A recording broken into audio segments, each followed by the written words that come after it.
Shalom Elohim, salam kasih dan salam hormat buat ketiga pribadi ilahi yang sudah ada dalam dunia ini.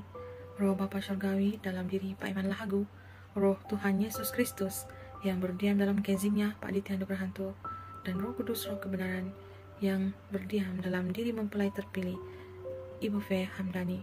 Shalom Elohim dan salam hormat buat para malaikat Tuhan, orang-orang kudusnya, hamba-hamba Tuhan, saksi-saksi Tuhan, dan semua anak-anak Tuhan yang dimanapun berada di 4 penjuru buka bumi ini. Dalam video kali ini saya ingin menyaksikan bagaimana Tuhan itu mengajar saya. Apakah itu pengampunan 70 kali 7 kali?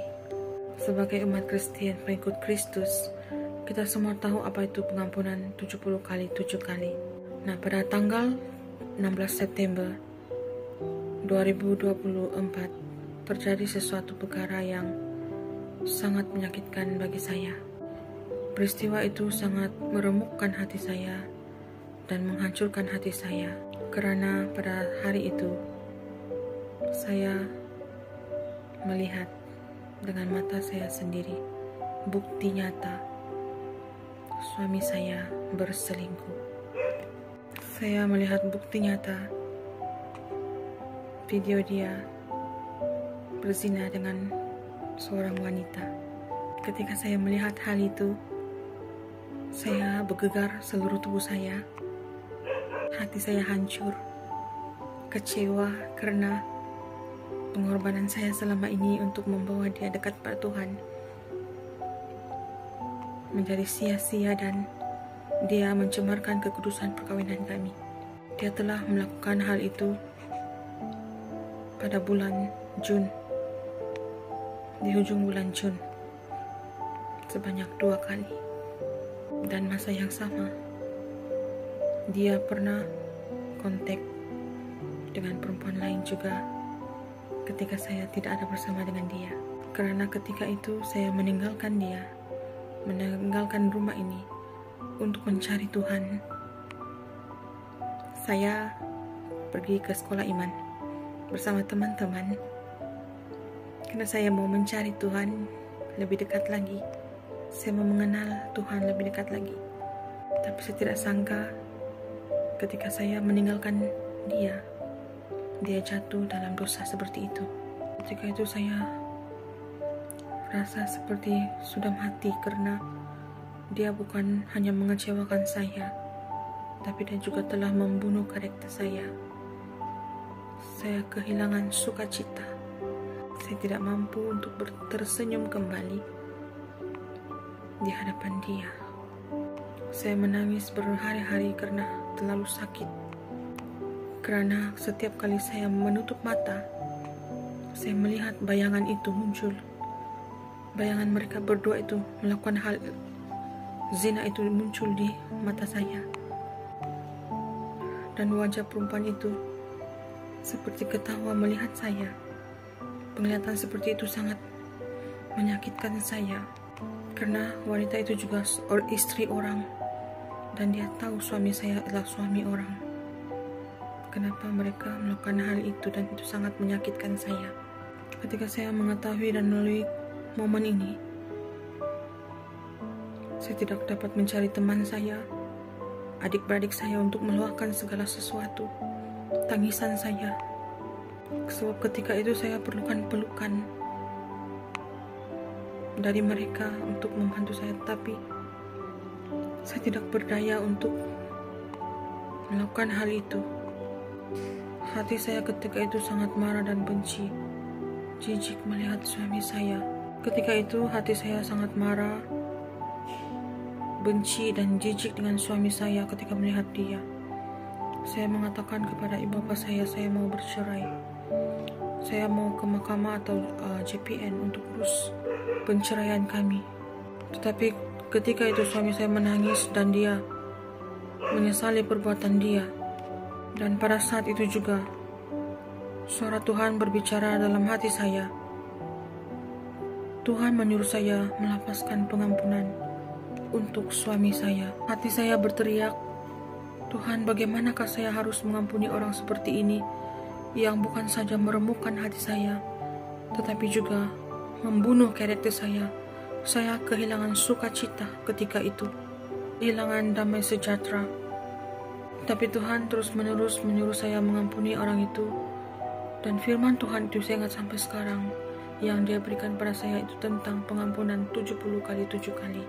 Jadi saya menangis di kaki Tuhan dan saya berkata, kuatkan saya Tuhan untuk melakukan hal itu. Saya meminta kekuatan daripada Tuhan untuk memberikan saya kekuatan melakukan pengampunan itu.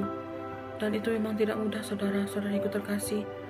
Meskipun saya telah melafazkan pengampunan, saat bayangan itu masih muncul dalam pikiran atau penglihatan saya, hati saya kembali benci kepada suami saya.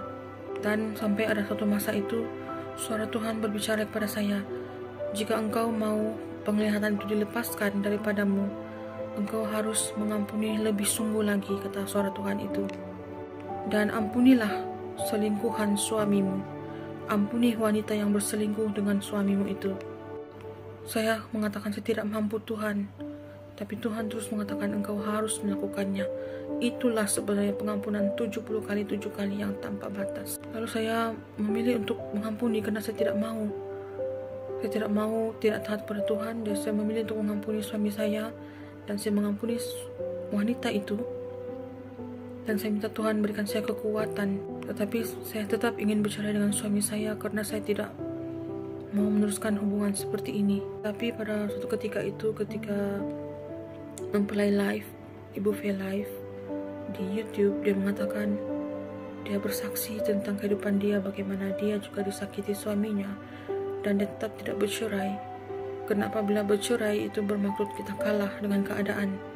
Dan Pangeran Ilahi juga mengatakan, jika pasangan kita berbuat salah, jangan bercerai, tetap bertahan, karena jika kita bercerai itu juga satu kekalahan dan juga kita mengalah pada musuh.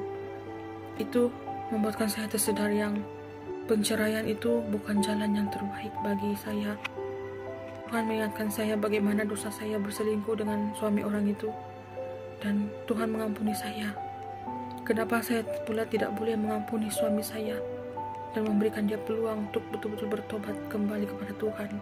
Dan itulah yang saya lakukan pada saat ini. Saya berusaha sebaik yang mungkin untuk melapaskan pengampunan. Setiap kali bayangan itu muncul dan masih ada dalam hati saya atau pikiran saya terus lapaskan pengampunan pada suami saya berulang kali tanpa henti, sampailah penglihatan itu benar-benar dicabut dari diri saya, kehidupan saya. Demikian kesaksian singkat saya tentang bagaimana Tuhan itu mengajar saya tentang pengampunan 70 kali 7. Saya tidak kuat sebenarnya, saudara-saudariku, untuk menyaksikan hal ini, tetapi Tuhanlah yang memberi kekuatan. Dan saya bertanya berulang kali kepada Tuhan, adakah saya harus melakukan hal ini? Adakah saya benar-benar harus untuk bersaksi tentang hal ini? Tetapi Roh Kudus itu sentiasa mengatakan dalam hati saya, selagi saya menyimpan perasaan dendam, perasaan marah, dan tidak menelanjangkan dosa suami saya itu, dan tidak menelanjangkan apa perbuatan si jahat dalam kehidupan saya, dalam perkawinan kami, saya akan sentiasa dikurung, dihambat, dan diintimidasi oleh kuasa-kuasa si jahat itu. Dan sebelum saya melakukan kesaksian ini, ada satu firman yang Tuhan berikan pada saya dalam Ibrani 10 ayat 16 dan 17. Sebab setelah ia berfirman, inilah perjanjian yang akan kuadakan dengan mereka sesudah waktu itu. Ia berfirman pula, aku akan menaruh hukumku di dalam hati mereka dan menuliskannya dalam akal budi mereka, dan aku tidak lagi mengingat dosa-dosa dan kesalahan mereka. Demikianlah firman Tuhan, ya dan amin. Tuhan mengajar saya melalui peristiwa ini dan firman Tuhan itu untuk melapaskan pengampunan kepada siapapun yang bersalah kepada saya. Karena Tuhan juga telah mengampuni dosa saya. Saat saya melafazkan pengampunan kepada orang lain, Tuhan juga telah mengampuni dosa-dosa saya yang selama ini saya lakukan. Haleluya, demikian saja kesaksian saya. Biarlah nama Tuhan Yesus dimuliakan sekarang dan selama-lamanya. Tuhan Yesus memberkati selalu. Amin.